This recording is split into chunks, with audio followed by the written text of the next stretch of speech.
എന്തേ റോണി കെ.സി. വേണുഗോപാലിനെ പോലെയുള്ള നേതാക്കളുടെ, അദ്ദേഹം ഒരു മലയാളിയായിട്ടുള്ള ദേശീയ തലത്തിലെ കോൺഗ്രസ് നേതാവല്ലേ, സംഘടനാ ചുമതലയുള്ള ആളല്ലേ? അപ്പോൾ ഇതുമായി ബന്ധപ്പെട്ട് ഇവരുടെയൊക്കെ വലിയ രാഷ്ട്രീയ പരാജയത്തെക്കുറിച്ച് ഇത്രയൊക്കെ പറഞ്ഞിട്ടും റോണിക്ക് റെസ്പോണ്ട് ചെയ്യാൻ കഴിയാതെ പോകുന്നത് എന്തുകൊണ്ടാണ്?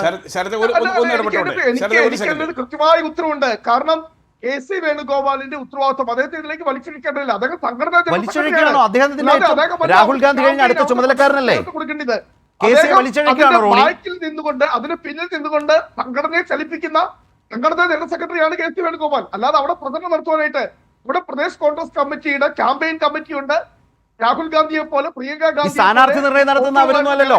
സ്ഥാനാർത്ഥി നിർണയം നടത്തുന്ന അവരൊന്നും അല്ലല്ലോ.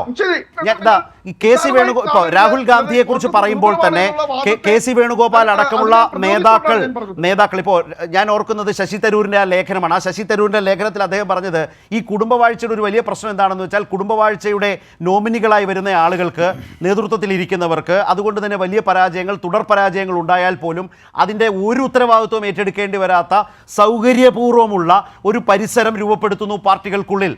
വളരെ കൃത്യമായി നമുക്കത് കോൺഗ്രസ് നേതൃത്വത്തോടുള്ള ശശി തരൂരിൻ്റെ വിമർശനമായി വരും.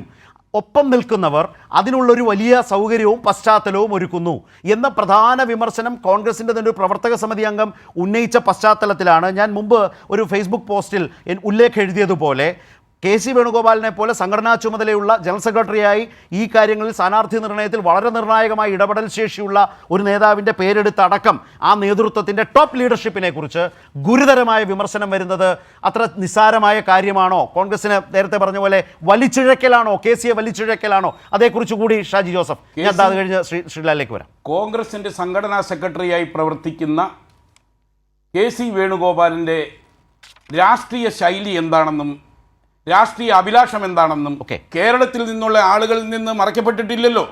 ഇപ്പോഴും എന്താണ് കേരളത്തിലെ കോൺഗ്രസിലെ യഥാർത്ഥത്തിൽ സ്നേഹിക്കുന്ന ആളുകളുടെ മനസ്സിലുള്ളത്? ഇദ്ദേഹം ഇങ്ങനെ ഡൽഹിയിൽ നിന്ന് കേരളത്തിലേക്ക് എത്തി കൂടെ കേരളത്തിലെ കോൺഗ്രസിൻ്റെ യൂണിറ്റിനെ നന്നാക്കാനുള്ള ശ്രമമാണോ നടത്തുന്നത് എന്ന് തന്നെയാണ് പലരുടെയും ചോദ്യം.